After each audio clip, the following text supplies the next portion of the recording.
சற்று முன் வெளியான முக்கிய அறிவிப்பின்படி இபிஎஃப்ஓ 3.0 இனி பிஎஃப்காக நீண்ட நாட்கள் காத்திருக்க வேண்டிய அவசியம் இல்லை. வந்தாச்சு புதிய வசதி. என்னன்னு தெரியுமா? செய்தியை முழுமையாக கேட்கறதுக்கு முன்னாடி நம்ம சேனலை சப்ஸ்கிரைப் பண்ணலாம். சப்ஸ்கிரைப் பண்ணிக்கோங்க. மறக்காம பெல் பட்டனை கிளிக் பண்ணிக்கோங்க. அப்போ தான் நம்மளுடைய அப்டேட்டட் நியூஸ் உங்களுக்கு உடனுக்குடன் வந்து சேரும். ஊழியர் பங்களிப்பு நிதி அமைப்பு அதாவது இபிஎஃப்ஓ வருகிற 2025ஆம் ஆண்டில் தனது 8 கோடிக்கு மேற்பட்ட உறுப்பினர்களுக்காக புதிய டிஜிட்டல் தளத்தை அறிமுகப்படுத்த உள்ளது. இபிஎஃப்ஓ 3.0 என அழைக்கப்படும் இந்த புதிய முறையில் பிஎஃப் கணக்கு வைத்திருக்கும் ஊழியர்களுக்கு பல புதிய வசதிகள் எளிதில் கிடைக்கப் போகின்றன.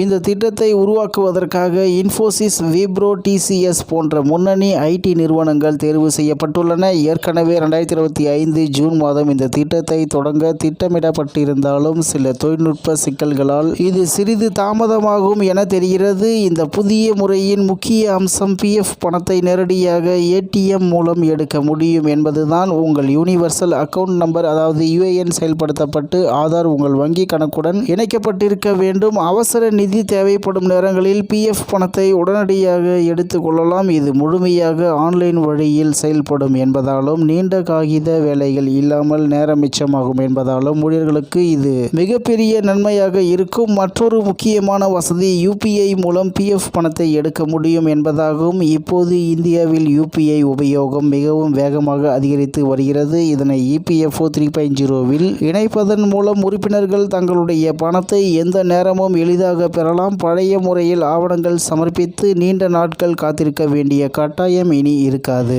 மேலும் சிறிய திருத்தங்கள் அல்லது கிளைம் அப்டேட் செய்வதற்காக இபிஎஃப்ஓ அலுவலகம் செல்வதற்கு தேவையில்லை. உங்கள் பெயர், பிறந்த தேதி போன்ற விவரங்களில் திருத்தம் செய்ய விரும்பினால் அதை ஆன்லைன் ஓடிபி மூலம் சரி செய்து கொள்ளலாம். கிளைம் ஸ்டேட்டஸ் தெரிந்து கொள்ளவும் கணக்கை நிர்வகிக்கவும் இந்த புதிய அமைப்பு முழுமையாக உதவவிருக்கிறது. முன்பு போல் உறுப்பினர் இறந்தால் அவரது குடும்பத்தினர் பிஎஃப் பணம் பெற பல சிக்கல்களை சந்திக்க வேண்டியதில்லை. குறிப்பாக சிறுவர்களுக்காக பாதுகாவலர் சான்றிதழ் தேவையில்லை. அதனால் குடும்பத்தினருக்கு அவசர நிதி உதவியை விரைவாக பெறும் வாய்ப்பு உருவாகும். மேலும் இந்த புதிய இபிஎஃப்ஓ 3.0 தளத்தை மொபைல் போனிலும் எளிதாக பயன்படுத்த முடியும். மேலும் பிஎஃப் கணக்கு விவரங்கள், பணம் செலுத்திய நிலை, கிளைம் விவரம் போன்ற அனைத்தையும் எப்போது வேண்டுமானாலும் காணலாம் என்று தகவல் வெளியாகி உள்ளது என்பது குறிப்பிடத்தக்கது. இத்துடன் இன்றைய முக்கிய செய்தி நிறைவு பெறுகிறது. மேலும் இது போன்ற செய்திகளை உடனுக்குடன் தெரிந்து கொள்ள ஆர்கே நியூஸ் தமிழ்நாடு சேனல் உடன் இணைந்திருங்கள். நன்றி, வணக்கம்.